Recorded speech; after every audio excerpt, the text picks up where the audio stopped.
చూడండి అమ్మా, నేను చెప్పేదానికి పొలిటికల్ యాంగిల్ పెట్టొద్దు. ఒక పిల్లల డాక్టర్గా పిల్లల గురించి ఆలోచించే మనిషిగా చెప్తున్నాను.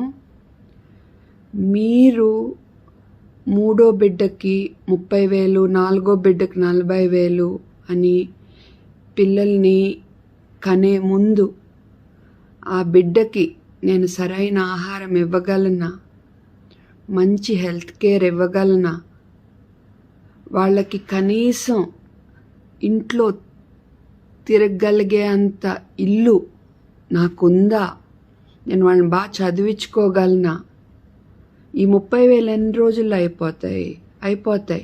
ఆ తర్వాత వాళ్ళని నేను మంచిగా పెంచుకోగలనా, వాళ్ళని పెంచే ఓపిక నాకుందా, ఇవన్నీ ఆలోచించి నిర్ణయం తీసుకోండి. అంతేకాని 30,000కి 40,000కి ఆశపడి పిల్లల్ని కనొద్దు ప్లీజ్.